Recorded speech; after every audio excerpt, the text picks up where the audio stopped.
Bismillahirrahmanirrahim. Assalamualaikum warahmatullahi wabarakatuh. Innal hamdalillah nahmaduhu wa nasta'inuhu wa nastahdihi wa nastaghfiruh wa na'udzu billahi min syururi anfusina wa min sayyiati a'malina. May yahdihillahu fala mudilla lahu wa may yudlil fala hadiya lahu. Asyhadu an la ilaha illallah wahdahu la syarika lahu wa asyhadu anna Muhammadan abduhu wa rasuluh arsalahullahu rahmatan lil alamin. Allahumma shalli wa sallim wa barik ala hadzal nabiyil karim wa ala alihi wa sahbihi wa man sara ala nahjihi wa taba'a sunnatahu ila yaumiddin. Ya ayyuhalladzina amanu taqullaha haqqa tuqatih wa la tamutunna illa wa antum muslimun. Ya ayyuhan nasu taqu rabbakum alladzi khalaqakum min nafsin wahidah wa khalaqa minha zawjaha wa batha minhuma rijalan katsiran wa nisaa wa taqullaha alladzi tasaaluna bihi wal arham innallaha kana 'alaikum raqiba. Allahumma inna hadza iqbalu lailik wa idbaru naharik wa aswatu du'atik faghfir lana jami'an ya rabbal alamin.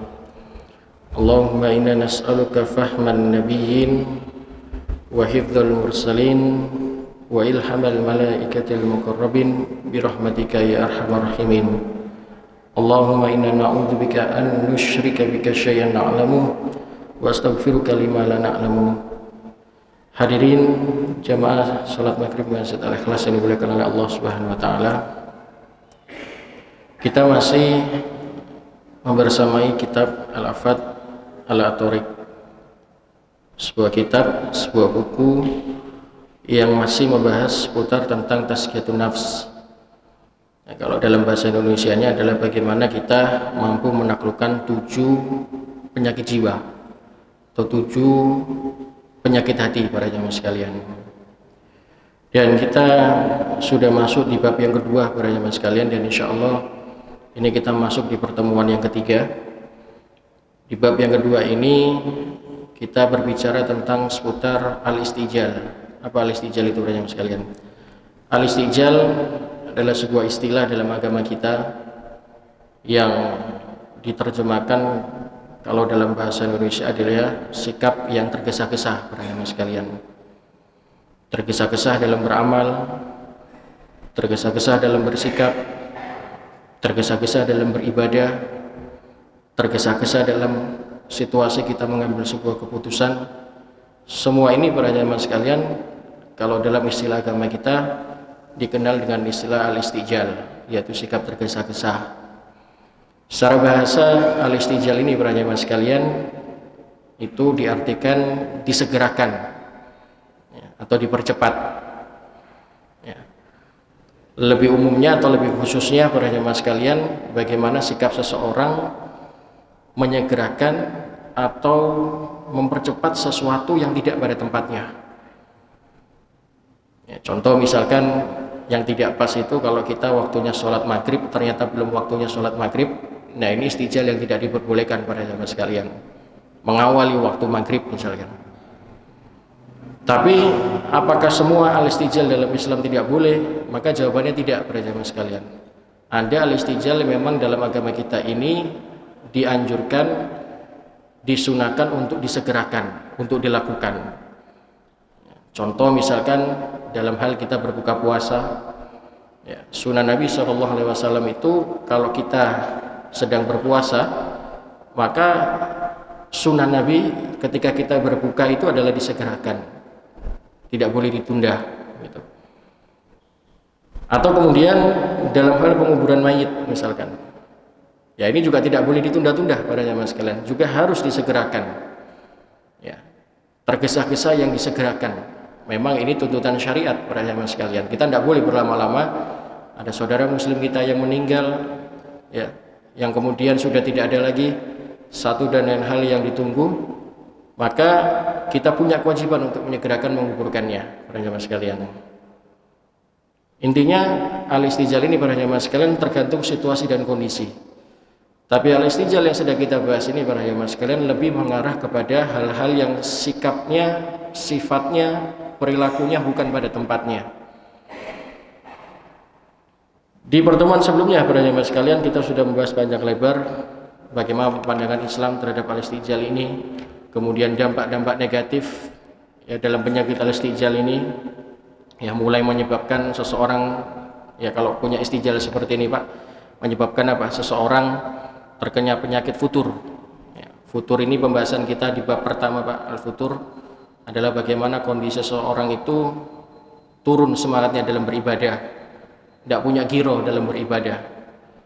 Dan mohon maaf, ini hampir-hampir para jamaah sekalian mengena siapapun di antara kita kaum muslimin, tanpa terkecuali para mubalik, para ustadz, para kiai, para jamaah sekalian itu juga pasti pernah merasakan yang namanya penyakit futur ini para jamaah sekalian. Dan salah satu sebab futur ini turunnya giro kita beribadah karena dampak atau sebab utamanya para jamaah sekalian itu disebabkan dengan yang namanya al-istijal tadi, tergesa-gesa. Kemudian dampak-dampak lainnya mengantarkan seseorang celaka dalam beramal, ngasal dalam beramal. Nah, ini semua dampak-dampak para jamaah sekalian.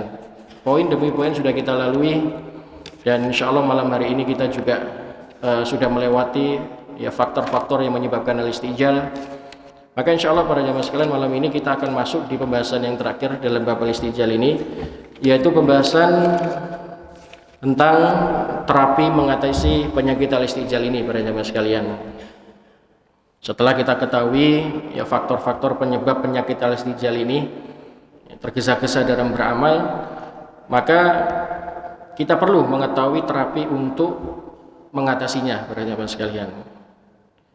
Yang pertama di sini penulis Al-Sayyid Muhammad Nuh menyampaikan terapi yang utama untuk mengatasi sikap atau sifat al-istijal ini para jemaah sekalian adalah hendaknya seseorang senantiasa menyadari ya, dampak buruk dari sikap al-istijal ini. Perlu kita sadari para jemaah sekalian, dampak buruk tergesa-gesa itu atau al-istijal ini dapat tentunya menumbuhkan sikap warok. Apa warok kalau dalam agama kita?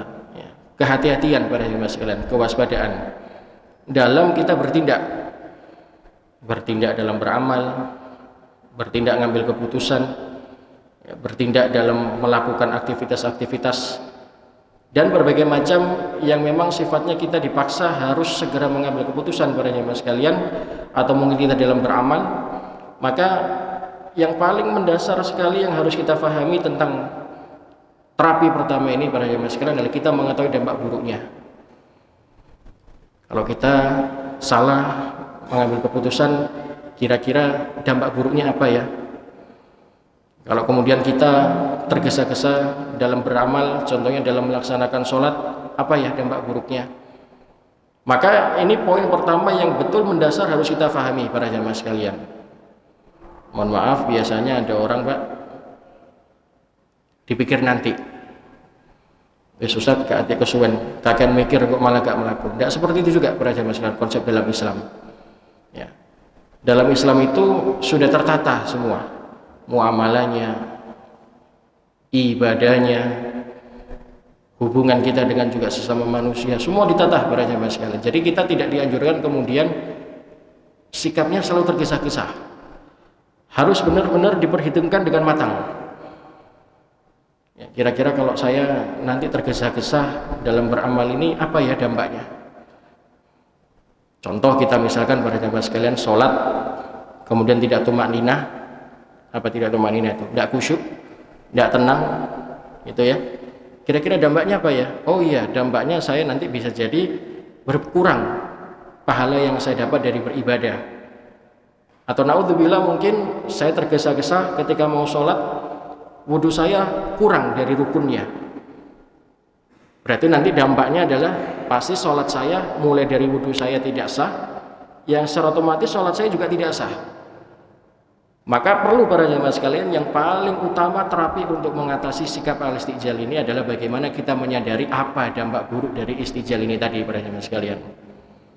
Jadi kita tidak boleh Pak, seorang mukmin muslim menyepelekan segala sesuatu. Nah, sudahlah, mending sholat daripada tidak sama sekali. Ya ini juga tidak boleh. Ya. Sholat itu salah satu syarat diterimanya adalah pada jamaah sekalian bagaimana kita sah terhadap wudhu kita. Ya, kalau wudhu kita kemudian tidak sah atau ngasal, tergesa-gesa, apalagi tidak sesuai dengan rukunnya, nah ini harus kita perhatikan pada jamaah sekalian. Maka insya Allah ketika seseorang pada jamaah sekalian dia menyadari betul tentang masalah ini Pak, hal yang mendasar tentang terapi yang pertama ini, dia mengetahui dampak buruknya, maka insya Allah dia akan terhindar dari sikap al-istijal ini Pak, tergesa-gesa. Rugi loh Pak, sampean terus kemudian sudah bersusah-susah mengupayakan terbaik untuk kemudian sampean mampu beribadah kepada Allah, tapi mohon maaf ujung-ujungnya pahalanya nggak sempurna Pak, atau naudzubillah kemudian sampai pahalanya nggak dilihat sama Allah Subhanahu Wa Taala. Ya, saya sering menyampaikan ada sebuah hadis dari Nabi Shallallahu Alaihi Wasallam yang walaupun hadis ini masih diperselisihkan oleh para ulama, bagaimana Nabi Shallallahu Alaihi Wasallam bercerita Pak, dulu itu ada orang yang sholatnya selama 60 tahun Pak, 60 tahun loh Pak, 60 tahun dia sholat, tapi mohon maaf ternyata nggak dinilai sama Allah Subhanahu Wa Taala. Ditanya, ya Rasulullah kenapa kok nggak dilihat sama Allah Subhanahu Wa Taala? Iya, karena dia tergesa-gesa Pak. Jadi sholatnya tidak tumanina, tidak khusyuk, tidak tenang. Dimulai dari wudhunya yang asal-asal, pokoknya apa tubuhnya basah semua. Nah ini tidak boleh para jamaah sekalian. Ini harus kita perhatikan. Ya. Termasuk juga apa namanya sikap tergesa-gesa kita dalam kemudian beribadah. Ya. Udah pokoknya kewajiban saya sudah saya gugurkan. Terlepas saya terlalu cepat atau tidak, itu urusan nanti. Nah ini tidak boleh pada jamaah sekalian. Seorang mukmin muslim haram punya sikap seperti ini Pak, menyepelekan, udahlah urusan nanti itu, tidak boleh pada jamaah sekalian. Seorang mukmin muslim dia pahami betul Pak, al-istijal itu sebuah penyakit yang harus kita hindarkan, sikap tergesa-gesa ini Pak. Ini yang pertama, dia harus menyadari betul apa dampak buruk dari al-istijal tadi Pak. Kalau dia tergesa-gesa ini, apa yang dia fahami. Karena insya Allah kalau orang Pak sudah memahami dampak buruk dari dia tergesa-gesa itu Pak, insya Allah nanti hidupnya akan tertata. Ngomong jadi tenang, ya Pak ya. Apalagi, terus kalau beribadah itu nyambung dengan Allah Subhanahu Wa Taala. Ini salah satu faktor Pak. Salah satu faktor ini, terkadang kalau kemudian kita sholat nggak bisa khusyuk, atau mungkin kemudian susah sekali Pak nyambung dengan Allah Subhanahu Wa Taala ini Pak. Salah satu faktornya adalah bagaimana kemudian apa? Karena kita punya sifat tergesa-gesa tadi Pak. Ya, apalagi ya mohon maaf ya kalau sore gini maghrib petang ini sampai pulang kerja sudah capek Pak ya. Udah wis pokoknya ada maghrib ada masjid, cari masjid yang paling cepat bacaannya kalau maghrib. Ya. Nanti isya lagi Pak, cari yang bacanya ina atau ina saja. Udah pokoknya cepat, saya sholat selesai pulang. Nah ini Pak, awas kita perhatikan hal semacam ini para jamaah sekalian. Nah, apalagi kalau subuh, waduh, subuh ini cari masjid yang kecil-kecil aja, yang imamnya bacanya ya yes, paling banter kulhu Allahu ahad. Terus nanti kemudian rakaat kedua Anas, qul a'udzu birabbin nas, selesai sudah. Soalnya ngantuk Pak, tergesa-gesa. Nah ini juga jadi penyakit para jamaah sekalian. Mohon maaf terkadang mungkin kita tidak sadar Pak hal-hal semacam ini. Tapi hal seperti inilah para jamaah sekalian yang menyebabkan apa? Kemudian kita apa Pak? Masuk dalam perangkap-perangkap syaitan tadi Pak. Sikap tergesa-gesa ini para jamaah sekalian. Maka jelas yang pertama Pak, terapi yang pertama, ayo mulai dari sekarang sadarkan diri kita Pak, bahaya atau dampak buruk dari sikap tergesa-gesa ini. Insya Allah Pak, nanti kalau sampean sudah memahami betul dampak buruk dari sikap al-istijal ini Pak, tergesa-gesa ini, insya Allah nanti akan lebih tertata tadi Pak. Ya, datang ke masjid sudah iqomat, apalagi imamnya sudah mulai baca ayat, tenang saja Pak, masuk masjid tenang, tidak usah lari Pak, tidak usah lari, ya, tidak usah memaksakan mengejar. Kalau ketertinggal masbuk ya sudah, nanti imam salam tambah rakaatnya, selesai sudah Pak. Ya, jadi Islam Pak, para jamaah sekalian memperhitungkan itu semua.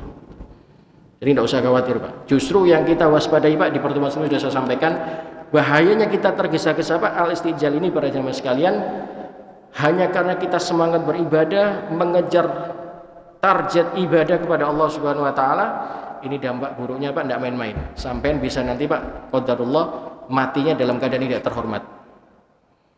Nah ini rugi para jamaah sekalian. Dan ini harus kita waspadai Pak, gitu.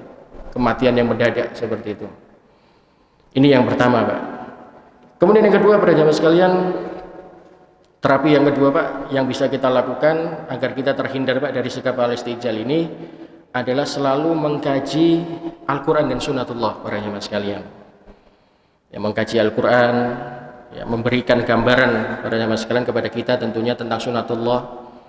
Makanya sampai ada istilah kalau pengen tahu, pengen mendalami ilmu agama Allah itu yang ngaji Pak. Sampai tidak ngaji tidak tahu Pak mana halal mana haram, tidak tahu mana syubhat, ya, tidak tahu bagaimana tata cara sholat Nabi, tidak tahu bagaimana puasa Nabi. Semua itu harus apa Pak? Harus ngaji para jamaah sekalian. Dan salah satu faktor para jamaah sekalian, salah satu terapi yang bisa kita lakukan adalah untuk mencegah sikap al-istijal Pak tergesa-gesa ini dengan cara Bapak mengaji Al-Quran. Ya, nanti Pak kalau kita ngaji Al-Quran Pak, kita akan jumpai Pak, ya, asbabun nuzul, ya, bagaimana ayat Al-Quran berbicara tentang nabi-nabi terdahulu, ya, bagaimana Al-Quran akan kemudian memberikan gambaran kepada kita bagaimana sikap-sikap para sahabat pada zaman dahulu, ya, dan sahabat-sahabat dari Nabi Shallallahu Alaihi Wasallam dan sifat Nabi sendiri para jamaah sekalian yang kemudian diberikan contoh kepada kita Pak, agar kita kemudian apa? Memahami Pak. Nah, nanti biasanya Pak kalau kita sudah ngaji Pak, perhatikan Pak, efek dampaknya sampean kalau sudah ngaji Pak, sudah ngaji itu nanti ada ketenangan dalam batin sampean. Jadi merasa akhirnya termaja dalam diri kita apa yang tidak ada dalam agama ini Pak. Apa yang kemudian tidak ada diatur oleh Allah Subhanahu wa taala. Dan apa yang kita lakukan Pak, apa yang kita alami ini ternyata sudah dialami oleh umat-umat terdahulu para jamaah sekalian. Dan itu hanya bisa Pak kita ketahui kalau kita mengaji Al-Quran Pak. Nah, nanti kita baca sunnatullahnya. Bagaimana para sahabat, bagaimana Nabi Shallallahu Alaihi Wasallam itu kemudian bisa tenang Pak ya, bisa bisa bijak dalam menghadapi peperangan, dalam bijak menjalankan wahyu dari Allah Subhanahu Wa Taala. Maka hal seperti ini Pak biasanya menambah ilmu untuk kita. Nambah ilmu, kita menjadi tenang, kita tidak sembarangan Pak dalam bersikap, tidak sembarangan dalam beramal, kan gitu. Tidak menyepelekan dan lain sebagainya. Maka salah satu poinnya Pak adalah dengan kita mengaji Al-Quran para jamaah sekalian. Ya, ini sampai kemudian Allah menyebutkan di dalam surat Al-Anbiya Pak ya. Al-Anbiya di ayat yang ke-37, A'udzubillahi minasyaitonirrajim. Khalaqal insanu min ajalin sa'urikum ayati falatastajilun. Manusia itu Pak, mohon maaf, memang biasanya disebutkan sama Allah seperti ini Pak, sebagaimana ayat ini, itu sikapnya tergesa-gesa Pak, itu. Dan kemudian nanti kita akan diperlihatkan oleh Allah Subhanahu wa taala tanda-tanda kekuasaannya. Ya, makanya kemudian Allah menutup ayatihi fala tastajilun. Kemudian janganlah engkau minta disegerakan. Ya, ini ayat dari Allah Subhanahu wa taala memberikan gambaran pada kita bahwa kita tidak boleh Pak sikap tergesa-gesa itu para jamaah sekalian. Bagaimana umat-umat terdahulu Pak, karena sembrono, ya, tidak punya ilmu, ya, asal kemudian hawa nafsunya saja Pak yang dikedepankan, peranglah, jihad dan sebagainya, tidak pakai strategi. Dan itu yang diberikan gambaran oleh Allah Subhanahu wa taala, tenang. Gambaran oleh Allah Subhanahu wa taala bahwa ini ditunjukkan oleh Allah Subhanahu wa taala bahwa umat-umat yang lain Pak, musuh-musuh dulu dari para nabi, musuh dari Nabi Muhammad SAW itu Pak, hancur, kalah, itu disebabkan karena keteledoran mereka Pak. Nah, kita nggak tahu Pak bagaimana kemudian sifat-sifat Nabi seperti itu. Ya, kita juga tidak tahu bagaimana kemudian Allah mengisahkan peperangan dalam Al-Quran kalau kemudian kita tidak ngaji Pak. Gitu.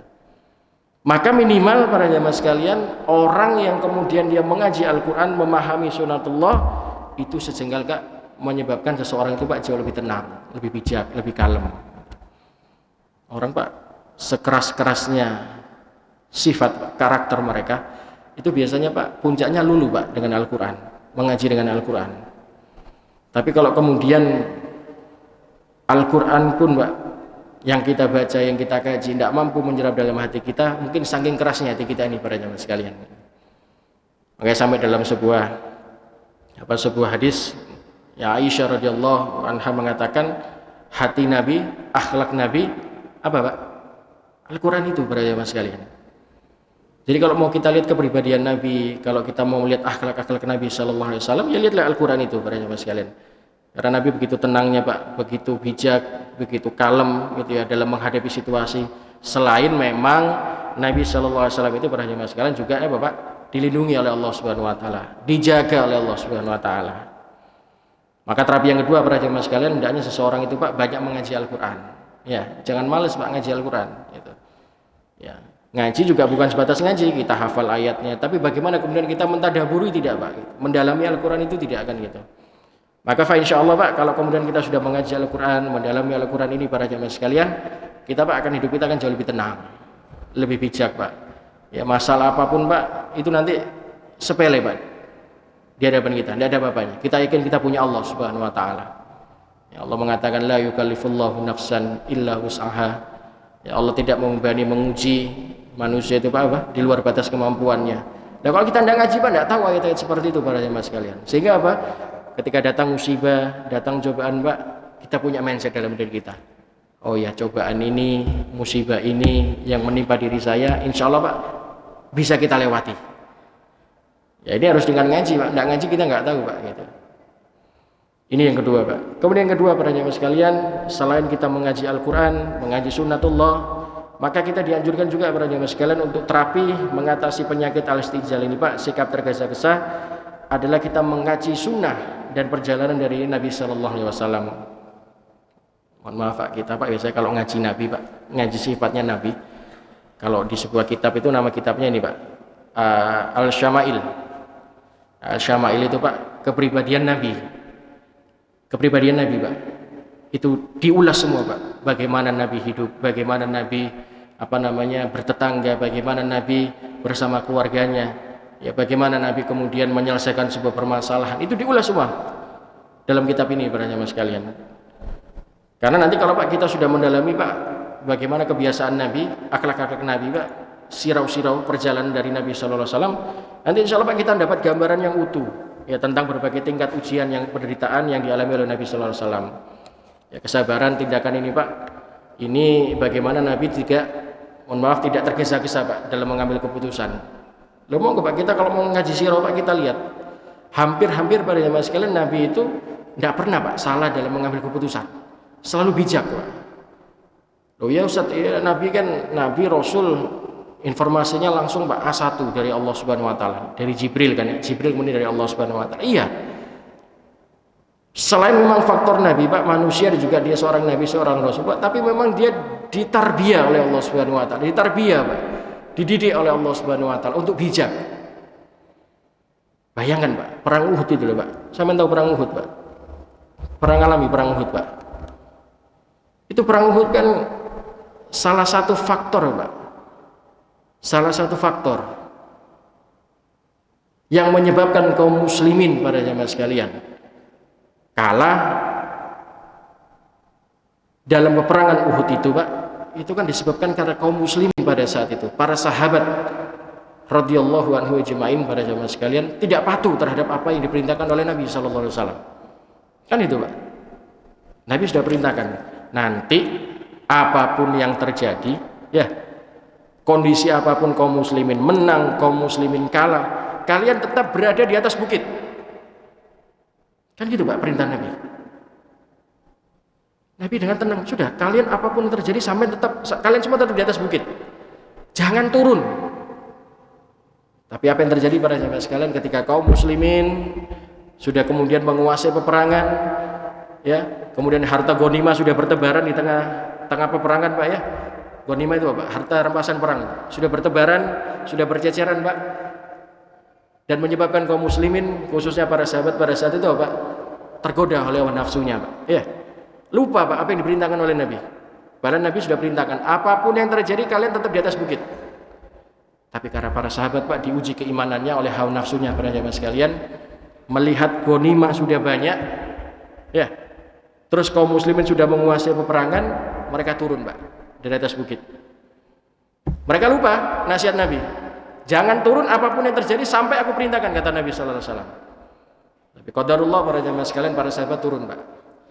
Ternyata musuh benar sebagaimana yang diprediksi oleh Nabi sallallahu alaihi wasallam juga menyiapkan pasukan cadangan Pak. Jadi ketika kaum muslimin turun Pak dari atas bukit, kemudian diseranglah kembali kaum muslimin oleh orang-orang kafir Quraisy pada saat itu para jamaah sekalian.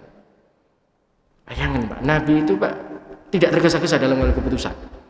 Sudah diperhitungkan betul dengan matang. Sudah sampai kalian semua di atas bukit saja. Karena Nabi tahu pada jamaah sekalian. Tadi kan saya bilang Pak, Nabi Pak informannya A1 Pak, dari Jibril dari Allah Subhanahu wa taala. Maka Nabi perintahkan apapun yang terjadi tetap di atas bukit. Tapi dilanggar oleh kaum muslimin para jamaah sekalian. Ya ini Pak salah satu faktor Pak. Faktor ya. Kenapa kita kemudian dianjurkan untuk mengaji sirah-sirah Nabi Pak. Dan ini contoh konkret Pak, contoh nyata. Memang kaum muslimin pada perang Uhud kalah disebabkan ketidakpatuhan para sahabat pada Nabi Sallallahu Alaihi Wasallam, gitu Pak ya.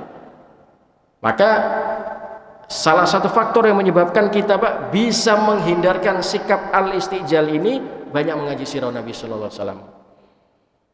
Ya, Allah mengatakan dalam Al-Quran apa? Laqad kana lakum fi Rasulillah uswatun hasanah liman kana yarjullaha wal yawmal akhir wa dzakarallaha katsira.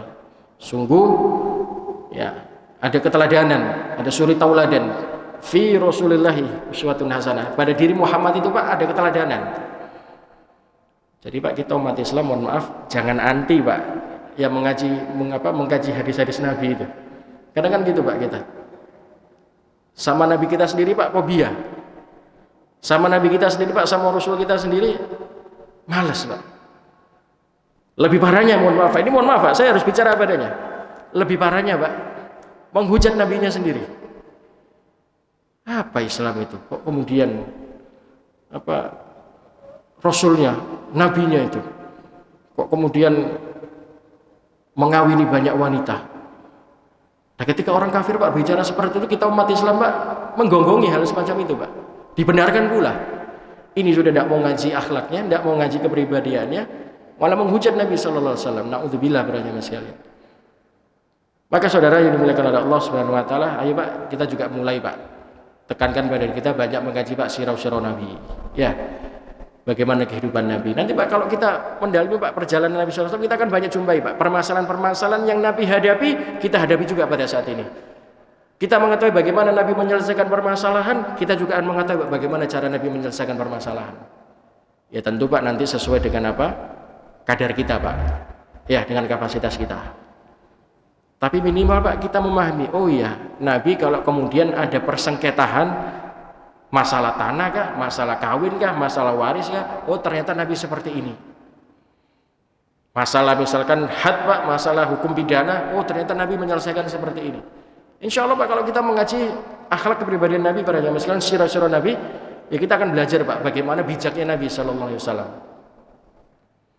Ya sampai kalau kita lihat apa Pak di saya baca di salah satu kitab itu Pak, saya punya itu ketika berbicara kaum Khawarij Pak, ya kaum Khawarij dan kaum munafikun pada zaman sekalian. Pernah suatu ketika Nabi Sallallahu Alaihi Wasallam mengatakan Pak ketika mendapat harta ghanimah, harta rampasan perang gitu.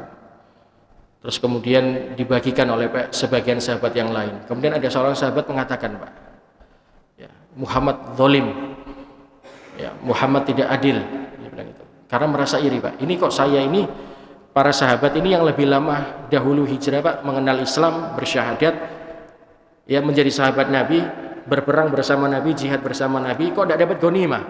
Kok justru kemudian apa? Ini sahabat-sahabat yang baru malah dapat ghanimah dari Nabi Sallallahu Alaihi Wasallam. Kemudian menyebarkan isu, opini, fitnah di tengah-tengah masyarakat. Muhammad itu tidak adil, Muhammad itu zalim loh. Kemudian apa kata Nabi Sallallahu Alaihi Wasallam? Demi Allah, apakah ada yang lebih adil? Apakah ada yang lebih bijaksana dibanding saya, Muhammad Sallallahu Alaihi Wasallam, dibanding kalian para utusan-utusan Allah Subhanahu Wa Taala? Maksudnya terhadap para nabi sebelumnya. Ini mengajarkan apa Pak? Tidak ada yang manusia Pak yang lebih adil, lebih bijaksana kecuali dari Nabi Sallallahu Alaihi Wasallam. Nah itu Pak awal mula munculnya kaum Khawarij Pak. Kaum Khawarij itu Pak kata Nabi nanti akan keluar dari turunan orang ini Pak anjing neraka kata Nabi Sallallahu Alaihi Wasallam. Jadi orang yang protes tadi Pak kepada Nabi Sallallahu Alaihi Wasallam itu kata Nabi nanti akan keluar dari orang ini Pak, akan keluar dari orang ini keturunan orang ini anjing-anjing neraka. Maksudnya kaum Khawarij tadi Pak dan kaum munafikun pada zaman sekalian. Nah saudara, hadirin dimuliakan Allah Subhanahu wa taala, tanpa terkecuali Pak, kalau kita mengkaji hadis-hadis Nabi, mengkaji sirah-sirah Nabi, fahami dengan yang baik Pak, jangan setengah-setengah. Ya. Nanti insya Allah Pak, banyak sekali ilmu yang kita bisa dapatkan Pak. Belajar dari sumbernya Pak, ya, dari Nabi Sallallahu Alaihi Wasallam. Nabi itu Pak, insya Allah kalau kita Pak ngaji itu, saya kalau di rumah Pak kadang baca, karena kebetulan kalau saya ini Pak punya kurikulum harian Pak, ya. Jadi selama 6 hari Pak, ya, Senin, Selasa, Rabu, Kamis, Jumat gitu Pak, ya. Mungkin kadang kayak Sabtu Pak gitu. Saya buat Pak, hari Senin saya belajar akidah, ya, Selasa nanti saya belajar sirau, belajar hadis dan sebagainya Pak. Saya kalau pas kemudian membaca Pak sirau-sirau Nabi, pas materi saya sirau-sirau Nabi, asik Pak. Bagaimana kemudian Nabi, ya, menyelesaikan permasalahan yang terjadi di tengah-tengah umat. Nabi Pak, mohon maaf, tidak menyelesaikan lingkungan kita saja Pak. Kadang kita masalah Pak, ya untuk lingkungan kita saja. Tapi Nabi Pak menyelesaikan seluruh alam ini para jemaah sekalian. Menyelesaikan bagaimana kemudian permasalahan terjadi di Babilonia pada saat itu, menyelesaikan yang terjadi di yang dialami oleh Raja Najasyi dan lain sebagainya. Itu Nabi sallallahu alaihi wasallam tampil Pak di situ para jemaah sekalian. Dengan kebijaksanaannya, dengan ketenangannya, tanpa sikap tergesa-gesa dan lain sebagainya. Itu Nabi hadir pada jemaah sekalian. Ya. Ya memang Pak, salah satu yang bisa menyebabkan kita terus kemudian bisa berakhlak yang baik Pak, ya ikutilah Nabi sallallahu alaihi wasallam. Apalagi kok bicara akhlak Pak, ya. Akhlak Nabi tidak perlu diragukan lagi Pak. Tadi saya sampaikan akhlak Nabi, kata Aisyah, ya Al-Quran itu Pak. Ya. Sampai Nabi sallallahu alaihi wasallam mengatakan apa? Innamal bu'itsu li utami wa makarimal akhlak. Aku ini, kata Nabi sallallahu alaihi wasallam, diutus untuk menyempurnakan akhlak kalian. Jadi akhlak-akhlak yang kemudian jahula Pak, ya, kebodohan, syirikan itu Pak disempurnakan oleh Nabi, diperbaiki Pak, itu direvolusi oleh Nabi sallallahu alaihi wasallam. Ini yang ketiga para jemaah sekalian, salah satu terapi yang bisa kita lakukan ketika untuk kita menghindari Pak sikap al-istijal ini, banyak mengkaji sirah-sirah Nabi Pak, perjalanan Nabi Pak. Nanti kita akan jumpai bagaimana Nabi tenang dalam menyelesaikan berbagai masalah Pak. Kemudian yang keempat para jemaah sekalian, yang tidak kalah penting Pak, kita juga banyak mengkaji Pak, ya, biografi para tokoh-tokoh, para sahabat, ya, para sahabat. Selain tadi Pak, memang pertama ya kita mengkaji Nabi sallallahu alaihi wasallam, bagaimana kepribadian Nabi. Yang kedua Pak, para sahabat, para tokoh-tokoh, mulai dari sahabat Abu Bakar, Umar, Utsman, Ali, ya, dan sahabat-sahabat yang lain Pak. Terus nanti Pak turun sedikit Pak ke generasi tabi'in, ya, tabi'un Pak. Itu banyak sekali Pak. Ada Al Hasan Al Basri rahimahullah taala. Banyak ulama-ulama Pak yang mereka punya cerita dalam kehidupannya. Mereka tenang dalam kehidupannya, tidak al-istijal Pak. Nah nanti kita tahu Pak, kalau kita sudah mengkaji Pak, insya Allah, oh ternyata para sahabat seperti ini ya menyelesaikan permasalahan. Oh ternyata ya tokoh-tokoh tabiin seperti ini ya menyelesaikan permasalahan. Insya Allah Pak, kalau kita kemudian sudah mendalami Pak, tahu cara-cara, kita ikuti para jemaah sekalian, ada perubahan dalam diri kita. Nah, tapi kalau kemudian kita Pak malas Pak membaca, ya sedikit literasi yang kita punya, ya nanti kemudian apa Pak, munculnya sikap al-istijal ini para jemaah sekalian. Ya tergesa-gesa, mudah menyalahkan orang, ya mudah menghakimi orang kan gitu. Termasuk Pak sikap kita mudah menghakimi orang Pak, awas. Itu termasuk sifat kita yang tergesa-gesa Pak. Dan itu dibenci oleh Allah Subhanahu wa taala. Nah, bagaimana kita tahu Pak? Ya mengaji Pak. Bagaimana kita tahu? Lihat para sahabat. Lihat bagaimana Nabi sallallahu alaihi wasallam Pak menyelesaikan permasalahan-permasalahan semacam itu. Ini yang keempat. Kemudian yang kelima para jemaah sekalian, faktor atau terapi yang bisa kita lakukan Pak untuk terus kemudian kita terhindar dari sikap al-istijal Pak, tergesa-gesa ini Pak, selalu bertindak berdasarkan pertimbangan yang matang. Ya, ini mencakup semua Pak, bukan hanya masalah agama saja, masalah apapun Pak.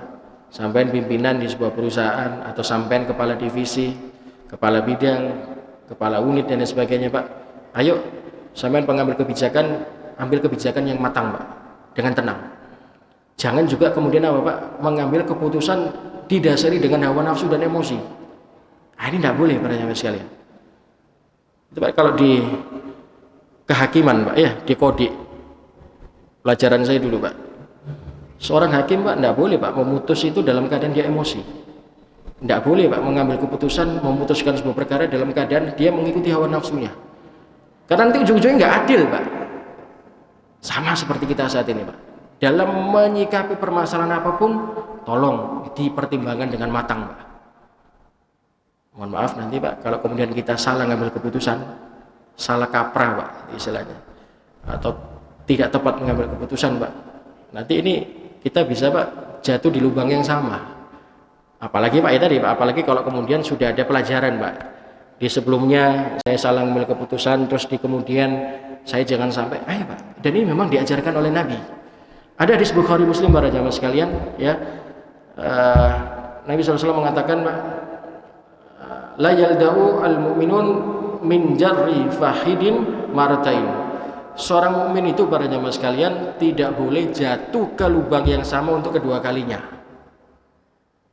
Jadi pantang Pak seorang mukmin Pak, ayo, makanya kalau mau ngambil keputusan Pak, ditimbang-timbang betul Pak, dimatangkan betul. Saya kalau ngambil keputusan ini nanti dampaknya apa? Saya kalau nggak ngambil keputusan ini dampaknya apa? Sama Pak, seperti pemimpin kepala negara itu Pak, sekali saja salah mengambil keputusan Pak, bisa rusak negara ini. Sama seperti kehidupan kita Pak, kita sendiri Pak memimpin rumah tangga, kalau salah dalam mengambil keputusan Pak, semeraut Pak rumah tangga kita. Begitu juga dalam kepribadian kita sehari-hari para jamaah sekalian. Ayo pertimbangkan betul Pak dengan matang. Ini salah satu faktor Pak, terapi yang bisa kita lakukan supaya Pak kita terhindar dari sikap tergesa-gesa ini.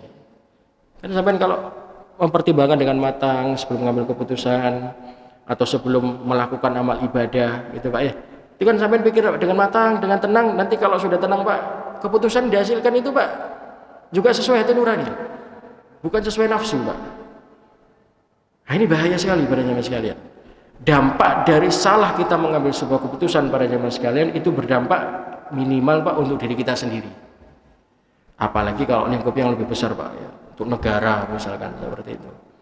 Awas, ini Islam Pak sudah memberikan apa Pak, memberikan warning kepada kita semua. Ini yang kelima Pak. Kemudian yang keenam para jamaah sekalian, terapi yang bisa kita lakukan untuk menghindari al-istijal ini Pak, mengetahui strategi musuh Pak ya, dan menyebarkan kemungkaran ya.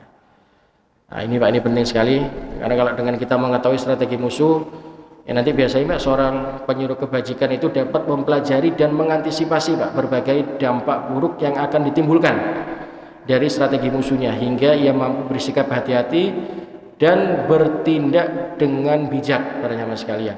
Nah ini penting Pak. Musuh-musuh Islam itu Pak bukan hanya Zionis Pak, bukan hanya kafir Quraisy, bukan kaum munafikun saja Pak. Itu musuh-musuh kita itu Pak termasuk yang tidak tampak Pak. Apa? Syaitan laknatullahu alaihi ya. Saya kalau boleh pakai bahasanya Pak Mukhlisin, musuh gaib Pak ya. Nah itu kita harus mengetahui strategi itu Pak. Kalau nggak tahu, nanti ujungnya kita al-istijal Pak, tergesa-gesa. Nah orang Pak, seorang mukmin muslim yang dia tahu betul bahwa musuhnya itu Pak, musuh syaitan itu para jamaah sekalian tidak tampak, gaib gitu Pak, itu pasti senantiasa apa istilahnya Pak, mengemas ya benturan-benturan masalah, musibah, terus kemudian agar kita kemudian tergelincir dalam kemaksiatan. Kalau kita tidak paham Pak strategi itu Pak, tidak mampu kemudian juga kita mencegahnya atau ikhtiar membentengi diri kita Pak, wah nanti ujung-ujungnya kita nanti istijal Pak, ngasal dalam mengambil keputusan, ngasal dalam bertindak. Wah itu sudah banyak para jamaah sekalian. Sambil perhatikan saja Pak, berapa banyak orang kemudian tergesa-gesa dalam mengambil sikap keputusan Pak, atau mungkin dalam beribadah, ujung-ujungnya dia tidak dapat apa-apa Pak.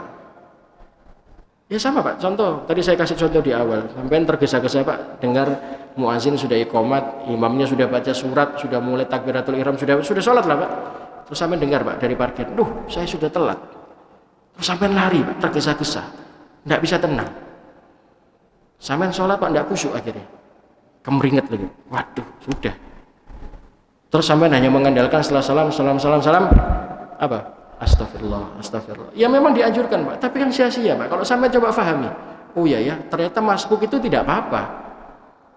Kalau memang kondisi memang kita masbuk Pak, telat, tertinggal sholatnya. Nah bagaimana caranya? Ya, kita cegah lebih awal Pak. Ya datang lebih awal ke masjid, supaya kemudian kita nggak tergesa-gesa Pak. Terlambatnya kita ke masjid ini para jamaah sekalian, tanpa kita sadari Pak, itu salah satu cara Pak. Tadi Pak, musuh kita, syaitan Pak, musuh gaib tadi itu Pak, yang kemudian kita tanpa sadari ternyata itu cara mereka Pak, mengemas kita supaya apa? Kita telat datang ke masjid, terlambat datang ke masjid.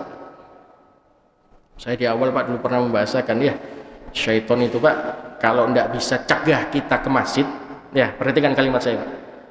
Syaitan itu Pak, kalau tidak bisa mencegah kita datang ke masjid, minimal Pak, minimal sampai dibuat telat datang ke masjid. Sampai rasakan aja Pak. Ya, apalagi rumahnya sebelah masjid Pak. Wadah, wis baru azan.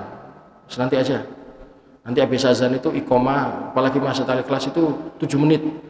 Nanti kurang 2 menit saya datang baru berangkat ke masjid. Sampai masih telat Pak. Ya itulah cara-cara syaitan pada jamaah sekalian untuk apa? Mengemas Pak, supaya kemudian kita apa? Terhambat untuk beribadah pada Allah Subhanahu wa taala. Tapi seandainya Pak kita faham bab yang satu ini, sampai mengerti Pak, itu cara-cara mereka, sampai tenang saja Pak. Dengan cara apa? Oh ya, walaupun ya rumah saya dekat dari masjid, ya sudahlah, saya harus datang lebih awal. Ya, kalau bisa saya sampai masjid, saya zikir dulu setelah sholat sunnah, saya zikir, baca Quran kan gitu Pak. Itu lebih bagus pada jamaah sekalian daripada sampai tadi Pak menyepelekan, gampangkan. Menggampangkan inilah Pak kita termasuk apa Pak? Al-istijal tadi Pak, ujung-ujungnya nanti. Karena kita terperangkap apa? Dikemas tadi Pak oleh musuh-musuh kita syaitan, laknatullahu alaihi pada jamaah sekalian, untuk kemudian apa Pak? Kita lemah, kita terhambat untuk beribadah pada Allah Subhanahu wa taala. Ini yang keenam pada jamaah sekalian. Jadi dari sekarang Pak, ayo dirubah Pak. Ya, jangan gampangkan waktunya sholat ya sudah Pak, kita segera secepat mungkin ke masjid Pak. Jangan nanti-nanti gitu ya. Apalagi menunda-nunda, nanti aja lah gitu. Pokoknya aku absen nang masjid. Oh, jangan Pak. Ya. Berbeda Pak pahalanya orang yang takbiratul mengikuti imam dengan orang yang kemudian terlambat Pak. Apalagi sampai tertinggal rakaat Pak. Walaupun bukan tidak boleh Pak, boleh saja kan gitu. Ya.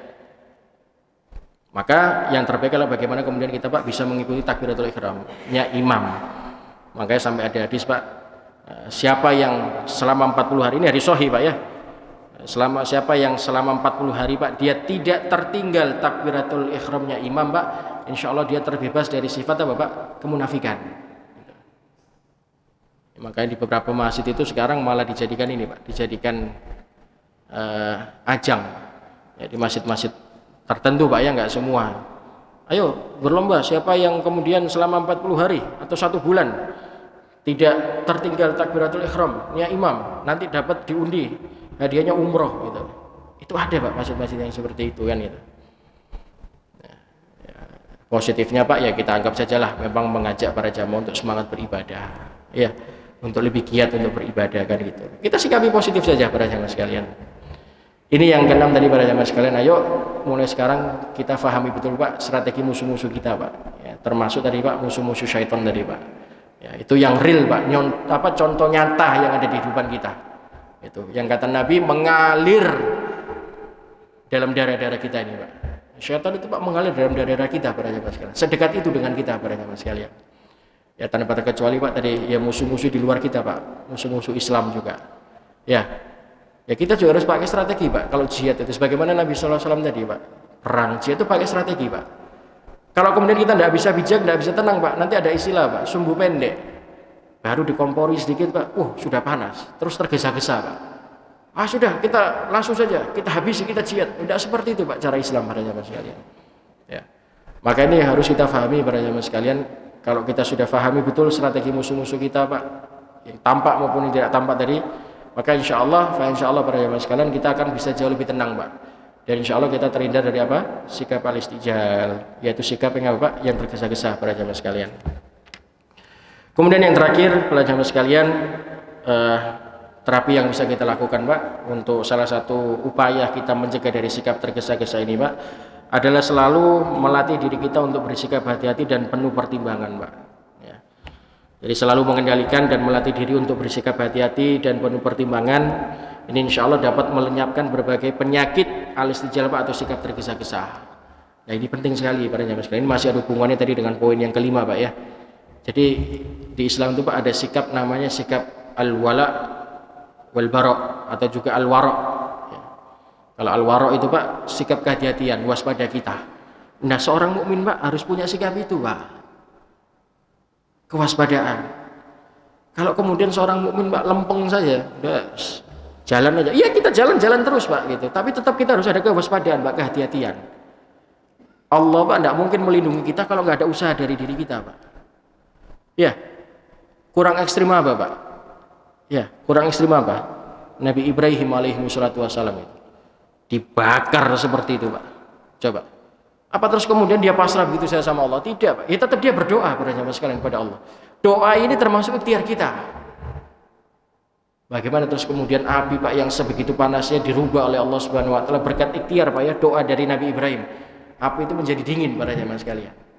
Sama, Pak, sebagaimana kalau kita dalam menghadapi permasalahan. Tidak boleh, Pak, seorang mukmin sudahlah santai saja kita. Tidak boleh, Pak.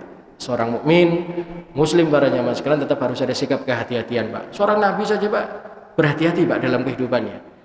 Ya. Coba bayangkan Nabi, Pak, kalau lagi safar ya. Safar dengan para sahabat perjalanan, Pak, terus kemudian dalam menghadapi peperangan, apakah semua tidur, Pak? Enggak. Nabi membagi, Pak. Ayo, sebagian tidur, sebagian berjaga, nanti bergantian. Dalam hal sholat juga begitu. Kan gitu, Pak. Dan itu sampai diajarkan dalam apa? Bab fikih, Pak. Bagaimana sholat dalam keadaan perang, bagaimana sholat dalam keadaan berjihad, para jamaah sekalian. Apakah itu bukan sifat atau sikap kehati-hatian Nabi? Itu sikap kehati-hatian Nabi, Pak. Dan memang dalam Islam harus, Pak, punya. Ini seorang Nabi, seorang Rasul, Pak. Apalagi kita nih, Pak, manusia biasa. Masa tidak boleh, Pak, punya sikap kehati-hatian, waspada, gitu, Pak, ya. Ya. Nah, ini yang harus tetap ditekankan oleh setiap kaum muslim, Pak. Insya Allah kalau poin-poin ini para jamaah sekalian bisa kita lalui, bisa kita pahami para jamaah sekalian, insya Allah, Pak, kita akan dijauhkan dari penyakit yang satu ini, yaitu penyakit al-istijal, Pak. Sehingga segala sesuatu amal yang kita lakukan, tindakan-tindakan yang kita lakukan pada jamaah sekalian ini terhindar dari sikap al-istijal, sikap yang tergesa-gesa. Insya Allah kita semua para jamaah sekalian diistiqomahkan oleh Allah Subhanahu wa taala di atas iman dan Islam, dan senantiasa diberikan petunjuk oleh Allah Subhanahu wa taala dalam setiap mengambil tindakan dan keputusan, dan tanpa terkecuali beribadah kepada Allah Subhanahu wa taala. Aku qouli hada wa astaghfirullah li wa lakum, subhanakallahumma wa bihamdika asyhadu an la ilaha illa anta astaghfiruka wa atubu ilaik. Kurang lebihnya saya mohon maaf. Assalamualaikum warahmatullahi wabarakatuh.